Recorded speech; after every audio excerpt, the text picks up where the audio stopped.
So here we go again. We're under a snow blanket. Guess we'll have to shovel myself out. At least it's fluffy and at least it's warm. It's not -8. And this guy here is yeah. And the crazy thing is it's supposed to rain again in the next couple days. I think tomorrow it's supposed to start. Yeah, there's a guy shoveling there. Everybody's out shoveling.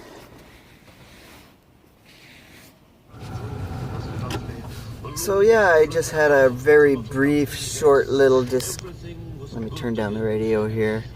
I just had a very brief little hello and good morning to, I guess, one of the maintenance crews or something of the building here. This tall one. They were out shoveling the walk, keeping it clear, and you know, I gotta keep things friendly. They've seen me here probably 2-3 times. I mentioned it in another video. I was trying to keep quiet when I was in the van and not spook them when I woke up in the morning. So, but yeah, it was a friendly conversation. So, you know, now they see me, they know who I am, so they won't call and complain that there's some guys sleeping outside in the van. I come here once in a while in this spot. It's a little off the road, and I got no SkyTrain bothering me in the middle of the morning and night. So, yeah. Anyways, rambling. So I don't want to keep rehashing this cold thing or the snow, and I shouldn't complain because -5 or -4, -3 is not too bad. And I'll show you what it's like in my hometown and what I'm used to. As you'll see in the picture, they got an extreme winter weather warning this weekend. Notice in this next video clip that they have revised it, and they lifted the extreme winter warning, and it warmed up, I guess. And check out the temperature of what they consider a warm up and not extreme anymore. Of Winnipeg warns when cold weather hits, people need to be prepared and watch out for others who may be at risk of hypothermia. If you're driving by a person and they're sitting on a bus shelter at midnight and you know there's no bus coming, give us a call. We'll check out the well-being of that individual. A mobile outreach van run by one local shelter and a downtown business organization is back on the road, checking on people spending the night outdoors. Emergency workers say cold weather may have been a factor in the death of a 53-year-old woman last weekend. I also want to add a short video clip that a friend of mine had posted on my Facebook page. She made a video of, I guess you'll see, I won't explain it, but this goes back to a previous video that, you know what, we gotta offer loving kindness to everyone out there. We don't know what other people's issues are or what problems they're going through. Maybe someone has cancer and they don't have long to live, or, you know, something along those lines. Maybe somebody has went through a sexual and physical abuse as a child and they're struggling, trying to find out who they are.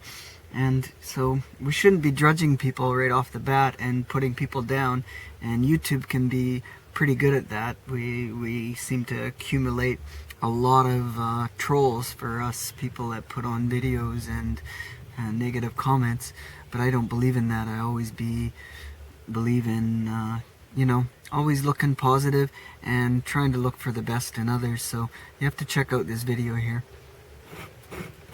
This comment on I recently got this comment on my blog.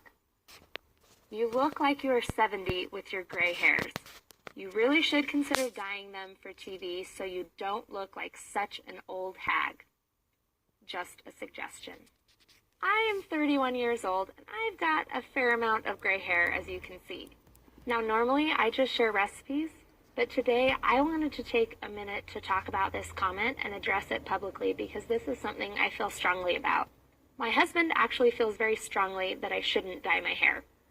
And his reasoning is that he wants us to grow old together. How cute is that? If you read my About Me page, you'll find that I have a rare autoimmune disease that means that I will most likely never live to be 70 years old. Every sign of aging that I have is a sign that I'm still alive. A lot of people don't get the privilege to ever live to be old. And I probably won't either. Which means that I don't have time to waste criticizing myself, and I don't have time to waste criticizing other people. I care a lot more about what my life is like right now. I was born with a genetic jaw deformity, and it showed up in puberty really prominently. And of course, there were plenty of kids who took the opportunity to point that out to me and make fun of me. And I let it completely break me. I felt like I was some sort of hideous monster. I had to wait until I was older and an adult and finished growing before I could get it fixed. And I always told myself that once I finally got that surgery, I would be happy and I would be beautiful then. And that surgery came and went, and I was really happy for a little bit, and then once the excitement wore off, I realized that I was just me, and I was the same person I'd always been, and I still felt the exact same way about myself. It has taken me more than a decade of really hard work to change the way that I felt about myself. I have a crooked nose with a hook in it. I've got freckles and bags under my eyes. I've got a yellow tint to my skin. I have hairs that grow in places I don't want them to. I fluctuate in weight and carry more pounds than I'd like to sometimes. I've got wrinkles and stretch marks and sunspots and scars all over my body. And I also have gray hair. And I love all of it. It's taken me a long time to learn that. The world needs more people who will build each other up instead of tearing each other down. The world needs more men like my husband who are willing to encourage women to embrace who they are.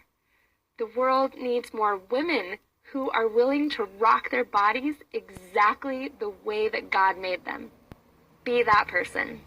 Be that person. Be that person.